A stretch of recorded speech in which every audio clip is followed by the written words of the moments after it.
अकेले रहने का रहस्य बहुत ही अद्भुत है। अकेले रहने से मनुष्य इतना तेजी से आगे बढ़ता है कि वह हर क्षेत्र में जल्दी से कामयाबी हासिल कर सकता है और खुद को इतना बेहतर बना लेता है कि कोई उसके सामने किसी भी काम में टिक नहीं सकता। आज इसी रहस्य के बारे में हम गौतम बुद्ध की कहानियों के माध्यम से जानेंगे। तो बिना देर किए चलिए उन कहानियों की शुरुआत करते हैं। पहली कहानी, अकेले लड़ने की ताकत। कभी कभी हमें जीवन में अकेले लड़ने की आवश्यकता होती है। ये कहानी एक ऐसे लड़के की है जो अपने लक्ष्य की ओर आगे बढ़ने के लिए अपनी अकेलापन को एक सुनहरा अवसर बनाता है। एक समय की बात है, एक छोटे से गांव में एक लड़का रहता था।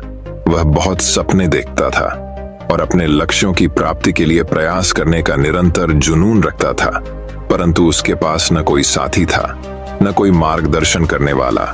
उसके परिवार में भी उसकी सपनों को समझने वाला कोई नहीं था। इसलिए उसे लगता था कि वह अकेलेपन की जंजीरों में बंद है और उसके सपने अधूरे रहेंगे। फिर भी उसने निरंतर मेहनत की और अपनी आत्मविश्वास की आवाज को बुलंद किया। उसकी इच्छा शक्ति और संघर्ष ने उसे सही दिशा में आगे बढ़ाने की शक्ति दी। एक दिन उसे अपने गांव के बाहर एक पुस्तकालय का पता चला। वह आश्चर्यचकित हुआ क्योंकि उसे पहले कभी ऐसी जगह नजर नहीं आई थी। धीरे धीरे उसने उस पुस्तकालय के दरवाजे पर कदम रखा। वहां जाकर उसने देखा कि लोग पुस्तकों के बीच खोए रहते हैं और वहां की शांतिपूर्णता और ज्ञान के वातावरण ने उसे संतुष्ट कर दिया। अपनी उत्कृष्टता को पहचानते हुए उसने निर्णय लिया कि वह पुस्तकालय में समय बिताएगा। धीरे धीरे वह पुस्तकालय की विभिन्न किताबों को पढ़ने लगा और नई दुनिया की खोज में निकल पड़ा। दिनों बिताने के साथ साथ उसका ज्ञान बढ़ता गया और वह अच्छे लेखकों और दर्शकों के साथ रिश्ते बनाने लगा। इसी के साथ उसने लिखने का भी मन बना लिया। उसने कई लेख लिखे, जिसमें से उसका एक लेख प्रकाशित हुआ और उसे अवसर मिला अपने लेखकीय कौशल को दुनिया के सामने प्रदर्शित करने का। वह लड़का जिसने कभी अकेलापन को एक रुकावट समझा था, अब एक प्रेरणादायक उदाहरण बन गया। लोग उसे मान्यता देने लगे और वह लड़का अपने लक्ष्यों की ओर अग्रसर होने में सफल हुआ। इस कहानी से हमें यह सीख मिलती है कि अकेलेपन को एक सुनहरा अवसर बनाने के लिए हमें संघर्ष करना चाहिए। हमारी संयमितता, समर्पण और मेहनत हमें अपने लक्ष्यों की प्राप्ति की ओर आगे बढ़ा सकती है। तो दोस्तों, अब चलिए हमारे दूसरी कहानी की शुरुआत करते हैं। दूसरी कहानी, जीवन में कुछ बड़ा करना हो तो बड़ी रखो सोच, तभी सफलता भी होगी बड़ी। आज की यह कहानी इस बात पर आधारित है कि जीवन में अगर कुछ बड़ा करना है तो व्यक्ति को अपनी सोच बड़ी रखनी चाहिए। अगर व्यक्ति के सपने बड़े होंगे तभी सफलता भी बड़ी होगी। इसके लिए व्यक्ति को बड़ा सोचना होगा। आइए सुनते हैं यह प्रेरक कहानी। एक व्यक्ति था जो गरीब परिवार में रहता था। वह बहुत दिनों से नौकरी की तलाश कर रहा था, लेकिन उसे अपने शहर में नौकरी नहीं मिल पा रही थी। ऐसे में उसने दूसरे शहर में किस्मत आजमाने का फैसला किया। उसने अगले ही दिन ट्रेन पकड़ी और दूसरे शहर की तरफ निकल गया। उसकी मां ने एक टिफिन बॉक्स में रोटियां रख कर दी। वह इतना गरीब था कि उसके घर में सब्जी नहीं बनती थी। ऐसे में बस उसकी मां ने रोटियां ही दी थीं। जब उसका आधा सफर तय हो गया तब उसे भूख लगी। उसने टिफिन निकाला और रोटियां खाने लगा। जैसे वो रोटी खा रहा था, उससे उसके आसपास बैठे लोग उसे देख रहे थे। वह पहले रोटी तोड़ता, फिर टिफिन में कुछ घुमाकर कौर को मुंह में डालता। ऐसा लग रहा था मानो वह रोटी के साथ सब्जी भी खा रहा है। लोग उसे हैरान होकर देख रहे थे। वो ऐसा क्यों कर रहा था उन्हें समझ नहीं आ रहा था। लोग उसे ऐसे ही देख रहे थे, लेकिन एक व्यक्ति ने उससे पूछ ही लिया, भाई, तुम्हारे टिफिन बॉक्स में बस रोटियां ही हैं, तो उसे टिफिन में घुमाकर मुंह में क्यों डाल रहे हो? युवक ने जवाब दिया कि हाँ, मेरे पास केवल रोटी है, लेकिन इस खाली टिफिन में रोटी घुमाकर मैं यह सोच रहा हूं कि मैं रोटी के साथ अचार भी खा रहा हूं। व्यक्ति ने पूछा कि क्या इससे उसे अचार का स्वाद आ रहा है? युवक ने कहा कि मैं रोटी अचार सोचकर खा रहा हूं तो मुझे स्वाद भी आ रहा है। जब उसके आसपास बैठे लोगों ने बात सुनी तो एक व्यक्ति ने बोला कि अगर सोचना ही था तो अचार ही क्यों सोचा, मटर पनीर या शाही पनीर सोच लेते। इस तरह तुम उन सब्जियों का भी स्वाद ले पाते। बड़ा सोचो तभी सफलता बड़ी मिलेगी। अगर व्यक्ति के सपने बड़े होंगे तभी सफलता भी बड़ी होगी। इसके लिए व्यक्ति को बड़ा सोचना होगा। तो दोस्तों, अब चलिए हमारे तीसरी कहानी की शुरुआत करते हैं। तीसरी कहानी, सफलता का मार्ग। इस कहानी में हम एक युवा लड़के की कहानी सुनते हैं जो अपने सपनों की पूर्ति के लिए संघर्ष करता है। यह कहानी हमें यह बताती है कि सफलता के लिए हमें संघर्ष करना होता है और हमारी मेहनत, समर्पण और परिश्रम के बिना हम सफल नहीं हो सकते।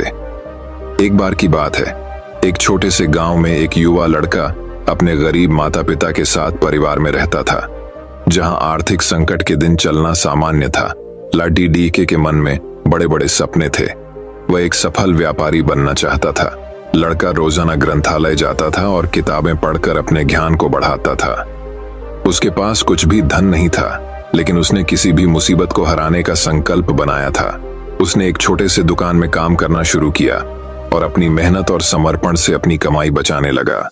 वह दिन रात मेहनत करता, धैर्य रखता और निरंतर अपने लक्ष्य की ओर बढ़ता रहता। ढके के माता पिता उसके सामरिकता और परिश्रम को देखकर गर्व महसूस करते थे और उसे हमेशा समर्थन देते थे। समय बीतता गया और लड़का बड़ा हो गया। वह जहां काम करता था उसने अपने बचत के पैसे से वही व्यापार करना शुरू कर दिया। देखते ही देखते वह अब एक सफल व्यापारी बन चुका था, जिसने अपने सपनों को हकीकत में बदला था। उसने अपनी दुकान को बड़ा कर दिया, कर्मचारियों को रखा और अपने व्यापार को नई ऊंचाइयों तक पहुंचाया। लड़के की कठिनाइयों और संघर्षों भरी यात्रा उसे यह सिखाती रही कि सफलता पाने के लिए हमें धैर्य और संघर्ष करना होता है। धन, सामर्थ्य या सामग्री की कमी होने के बावजूद लड़का अपने सपनों को प्राप्त करने के लिए सदैव मेहनत करता रहा और अपने लक्ष्य के प्रति समर्पित रहा। इस कहानी से हमें यह अद्भुत संदेश प्राप्त होता है कि सफलता पाने के लिए हमें निरंतर प्रयास करना चाहिए। हमें अपने सपनों की प्राथमिकता देनी चाहिए और उन्हें हासिल करने के लिए हमेशा मेहनत और समर्पण दिखाना चाहिए, चाहे जीवन के किसी भी क्षेत्र में हो। संघर्ष और परिश्रम हमारी सफलता की मुख्य चाबी होती है। तो दोस्तों, अब चलिए हमारे चौथी कहानी की शुरुआत करते हैं। चौथी कहानी, सपनों की उड़ान। इस कहानी में हम एक छोटे से गांव की बच्ची की कहानी सुनते हैं जो अपने सपनों को पूरा करने के लिए कठिनाइयों का सामना करती है। एक छोटे से गांव में लक्ष्मी नाम की एक बच्ची रहती थी। वह बहुत ही संवेदनशील और सपनों की दुनिया में खोई रहने वाली थी। लक्ष्मी के दिल में एक सपना था कि वह एक दिन अपने गांव को ऊंचाइयों तक ले जाएगी और उसे खुशहाली और सम्मान की ऊंचाइयां प्राप्त होंगी। लक्ष्मी के पास गरीबी के कारण कई कठिनाइयां थीं। उसके परिवार को रोजगार की कमी थी और उन्हें बुनियादी आवश्यकताओं को पूरा करने के लिए संघर्ष करना पड़ता था। लेकिन लक्ष्मी नहीं हारी। वह हमेशा अपने सपनों के पीछे लगी रहती थी। उसका पहला कदम उसने शिक्षा में आगे बढ़ाकर उठाया। गांव में उसके स्कूल नहीं था, लेकिन उसने खुद को पढ़ाई के लिए समर्पित कर दिया। वह दूसरे गांव जाती और पढ़ाई के लिए पूरी मेहनत करती। संघर्ष और कठिनाइयों के बावजूद वह अपने लक्ष्य की ओर बढ़ रही थी। लक्ष्मी की दृढ़ता और मेहनत ने उसे सफलता की ओर ले जाया। उसने अपनी पढ़ाई पूरी की और उच्च शिक्षा हासिल की। जब वह वापस अपने गांव लौटी तो उसने गांव के लिए प्राइवेट स्कूल शुरू किया। वह हर बच्चे को शिक्षित करना चाहती थी। उसका पढ़ाने का तरीका बेहद अनोखा था, जिसके कारण वहां के बच्चे बुद्धिमान बनने लगे। लक्ष्मी के संघर्ष और प्रगति की कथा गांव के लोगों को प्रेरित करने लगी। वह उनकी आदर्श बन गई और उन्होंने भी अपने सपनों की पूर्ति के लिए मेहनत करना शुरू कर दिया। इस तरह लक्ष्मी ने अपने गांव को ऊंचाइयों तक ले जाने में सहायता की और लोगों को आर्थिक और सामाजिक रूप से सशक्त बनाया। ये कहानी हमें सिखाती है कि हमें अपने सपनों के पीछे दृढ़ता से खड़े होना चाहिए। कठिनाइयों के बावजूद हमें अपनी मेहनत और समर्पण बनाए रखने की आवश्यकता होती है। जब हम अपने सपनों के प्रति विश्वास रखते हैं और मेहनत करते हैं, तो हम आपातकाल में भी सफलता की ओर बढ़ सकते हैं। तो दोस्तों, अब चलिए हमारे पांचवी कहानी की शुरुआत करते हैं। पांचवी कहानी, कमजोरी का महत्व। यह कहानी एक मुख्य चरित्र की है जो अपनी कमजोरी से लड़ता है और खुद को विजयी साबित करता है। एक गांव में एक युवा लड़का रहता था। उसका नाम विजय था। विजय बचपन से ही कमजोर था और इसकी वजह से उसे गांव के लोगों में हमेशा हास्य का पात्र बनना पड़ता था। अपनी कमजोरी के कारण विजय आत्मविश्वास खो बैठा था और उसकी पढ़ाई, खेलकूद या किसी अन्य क्षेत्र में सफलता हासिल करने की कोशिशें बार बार नकार दी जाती थीं। एक दिन एक बुद्धिमान आदमी विजय के पास आया और उसे देखकर समझ गया कि विजय के पास अद्भुत क्षमताएं हैं। यह आदमी उसे मार्शल आर्ट्स के एक गुरु के पास ले गया। गुरु ने विजय को प्रेरित किया और उसे अपनी कमजोरी को स्वीकार करने की सीख दी। उसने विजय को यह बताया कि हर कोई कमजोरी रखता है, लेकिन महत्वपूर्ण है कि हम इसे कैसे स्वीकार करते हैं और इससे अपना फायदा कैसे उठाते हैं। विजय ने गुरु के उपदेश को मान्यता दी और अपनी क्षमताओं का उपयोग करने लगा। धीरे धीरे उसने अपनी कमजोरी को हराया और खुद को विजयी साबित किया। वह मार्शल आर्ट्स में अद्भुत कामयाबी हासिल करने लगा और उसकी पढ़ाई में भी सुधार हुआ। उसने अपने जीवन में सफलता की छोटी छू ली। इस कहानी से हमें यह बात सिखाई जाती है कि हमारी कमजोरियां हमारी योग्यताओं को कम नहीं कर सकती। हमें अपनी कमजोरियां स्वीकार करनी चाहिए, लेकिन हमें उनका इस्तेमाल करना चाहिए ताकि हम खुद को सशक्त बना सकें। हमारे अंदर छिपी हुई क्षमताओं को पहचानना और उन्हें सही दिशा में उपयोग करना हमें सफलता तक पहुंचा सकता है। यह कहानी हमें यह भी सिखाती है कि हमें हमेशा अपने सपनों की पूर्ति के लिए अपनी क्षमताओं का उपयोग करके आगे बढ़ना चाहिए। तो दोस्तों, अब चलिए हमारे छठी कहानी की शुरुआत करते हैं। छठी कहानी, निरंतरता का महत्व। यह कहानी एक खिलाड़ी की है जो निरंतरता और समर्पण के माध्यम से सफलता प्राप्त करता है। यह कहानी एक जुझारू खिलाड़ी की है जिसका नाम रजत है।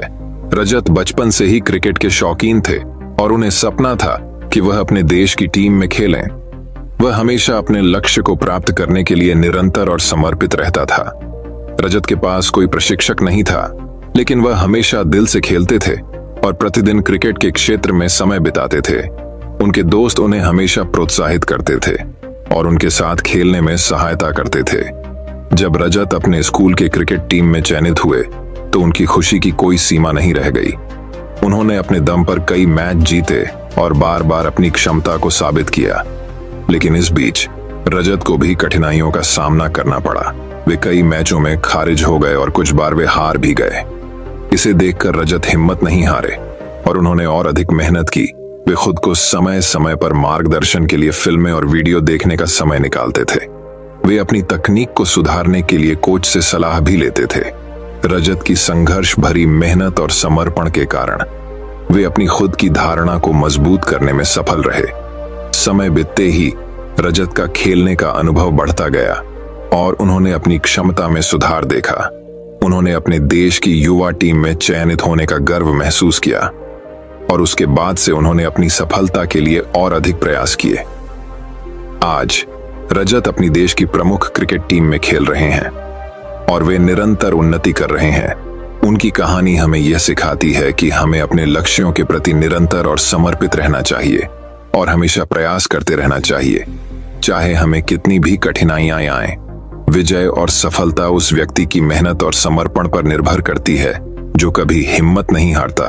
तो दोस्तों, अब चलिए हमारे 7वीं कहानी की शुरुआत करते हैं। 7वीं कहानी, संघर्ष का रंग। बहुत समय पहले एक छोटे से गांव में एक कवची नामक लड़की रहती थी। वह बहुत ही संजीदगी से अपने काम में लगी रहती थी और सपने देखने की क्षमता रखती थी।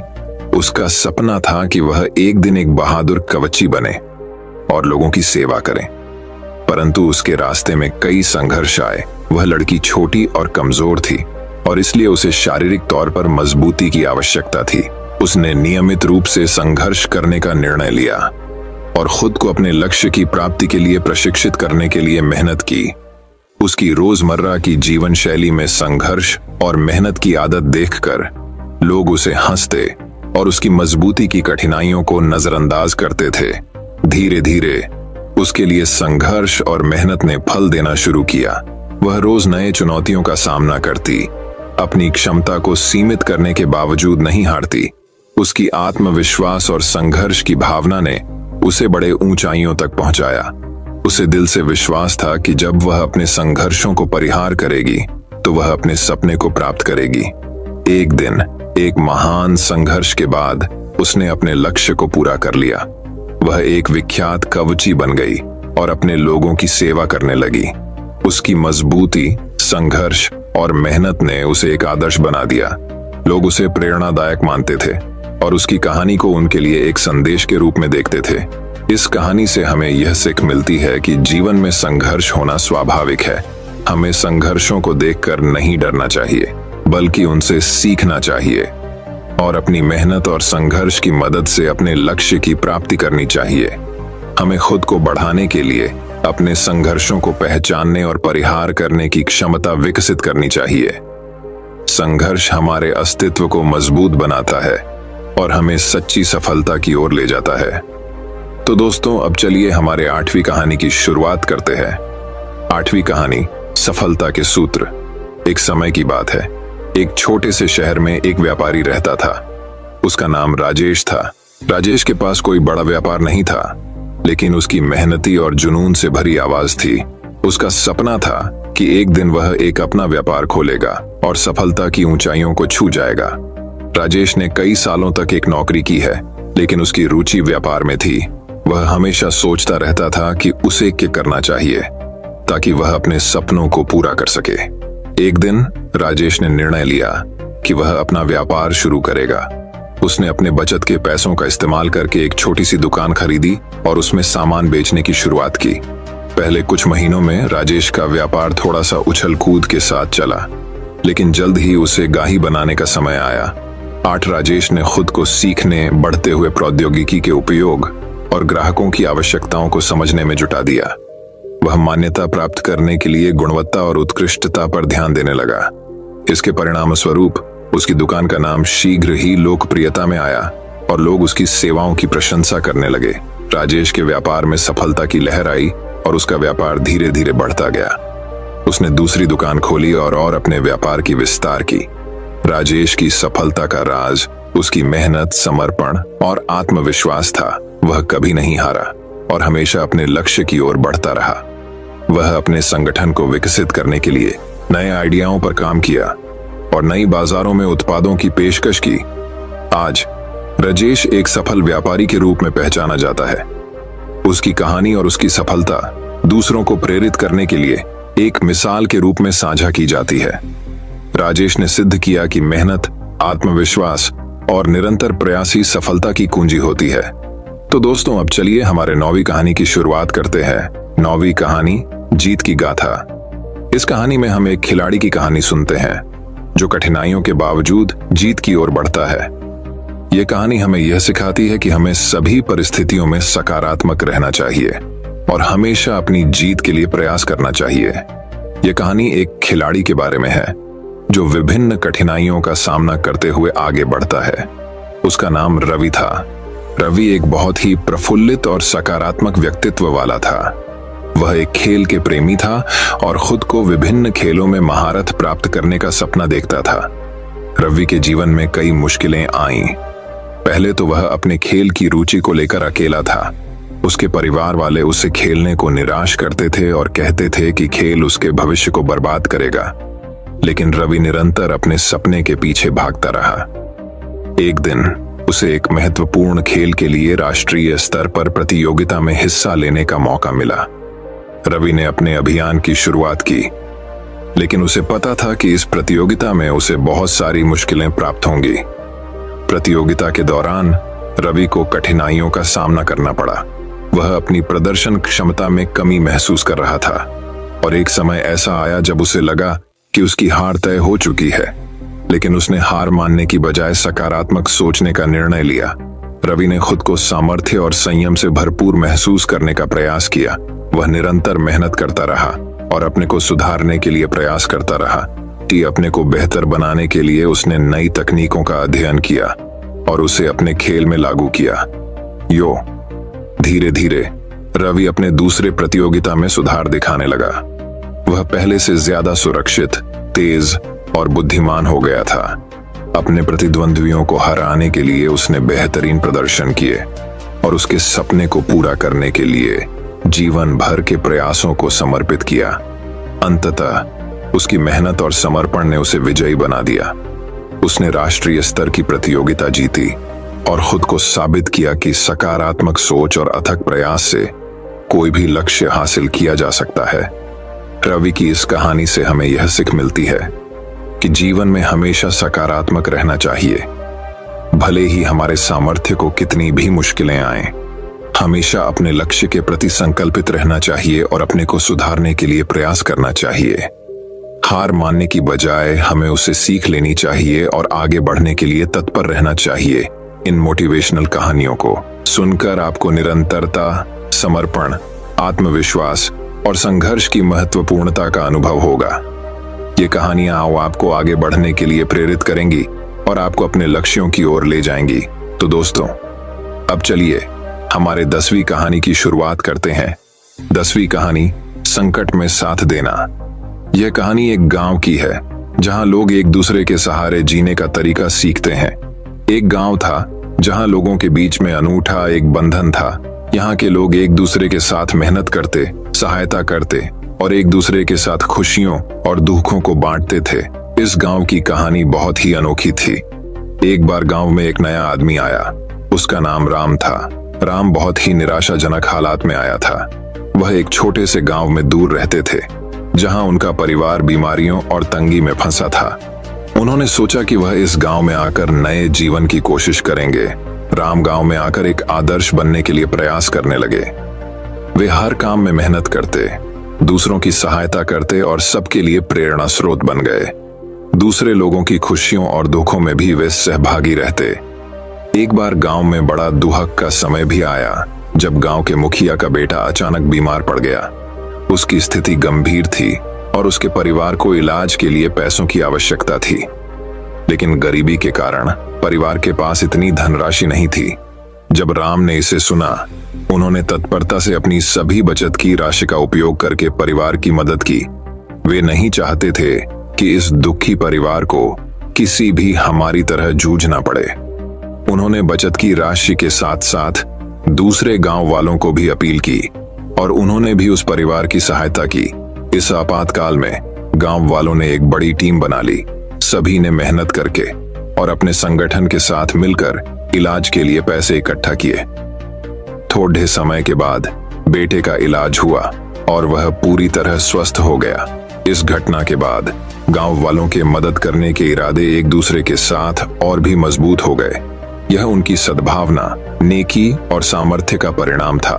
वे सभी ने समझा कि दूसरों की मदद करके ही हमारा असली लक्ष्य पूरा होता है। वह गांव अब एक परिवार की तरह था, जहां हर कोई एक दूसरे का सहारा था। यहाँ के लोग अपनी खुशियों और दुखों को साझा करते, एक दूसरे की मदद करते और अपने संघर्षों को साथ में झेलते थे। वे सब मिलकर इस दुनिया में एक सुंदर और समृद्ध जीवन जीने का तरीका सीख गए। तो दोस्तों, अब चलिए हमारे 11वीं कहानी की शुरुआत करते हैं। 11वीं कहानी, दोस्तों, बात बहुत समय पहले की है।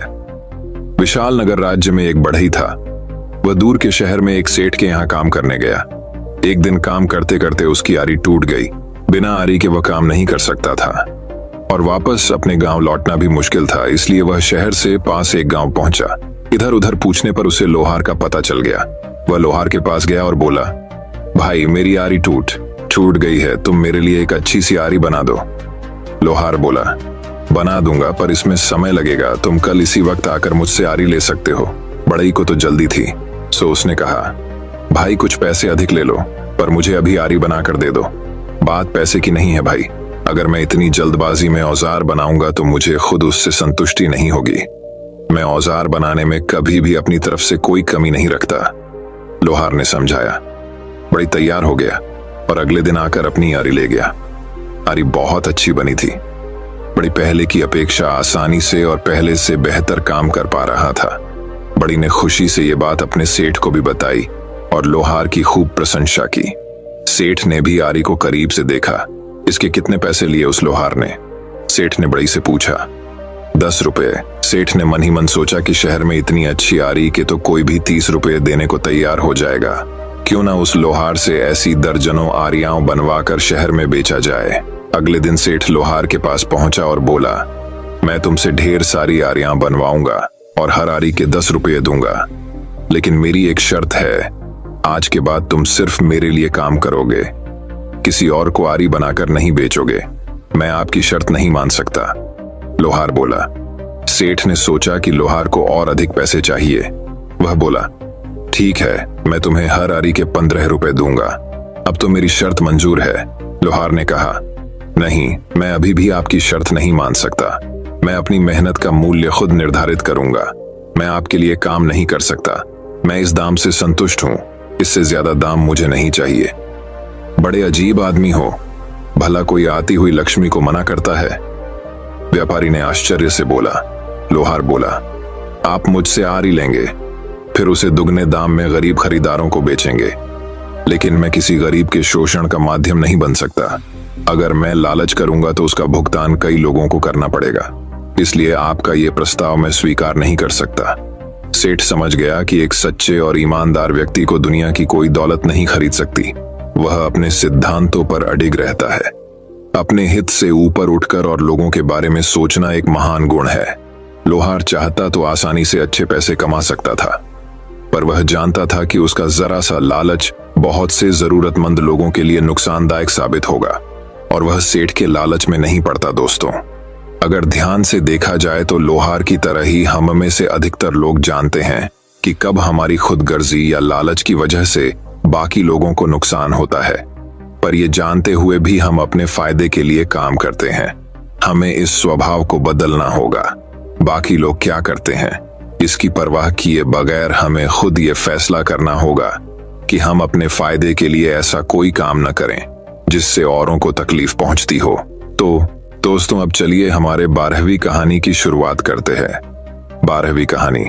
दोस्तों, वही एक और कहानी की शुरुआत कुछ इस प्रकार होती है। बहुत समय पहले की बात है। एक राजा को उपहार में बाज के 2 बच्चे भेंट मिले थे। वे बड़ी ही अच्छी नस्ल के थे और राजा ने कभी इससे पहले इतने शानदार बाज नहीं देखे थे। राजा ने उनकी देखभाल के लिए एक अनुभवी आदमी को नियुक्त कर दिया।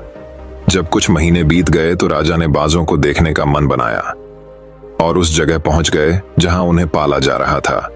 राजा ने देखा कि दोनों बाज काफी बड़े हो चुके थे और अब पहले से भी शानदार लग रहे थे। राजा ने बाजों की देखभाल कर रहे आदमी से कहा, मैं इनकी उड़ान देखना चाहता हूं, तुम इन्हें उड़ने का इशारा करो। आदमी ने ऐसा ही किया। इशारा मिलते ही दोनों बाज उड़ान भरने लगे, पर जहां एक बाज आसमान की ऊंचाइयों को छू रहा था, वहीं दूसरा कुछ ऊपर जाकर वापस उसी डाल पर आकर बैठ गया जिससे वो उड़ा था। ये देख राजा को कुछ अजीब लगा। क्या बात है, जहां एक बाज इतनी अच्छी उड़ान भर रहा है, वहीं ये दूसरा बाज उड़ना ही नहीं चाह रहा। राजा ने सवाल किया, जी हुजूर, इस बाज के साथ शुरू से यही समस्या है। वो इस डाल को छोड़ता ही नहीं। राजा को दोनों ही बाज प्रिय थे और वो दूसरे बाज को भी उसी तरह उड़ान देखना चाहते थे। अगले दिन पूरे राज्य में ऐलान करा दिया गया कि जो व्यक्ति इस बाज को ऊंचा उड़ाने में कामयाब होगा उसे ढेरों इनाम दिया जाएगा।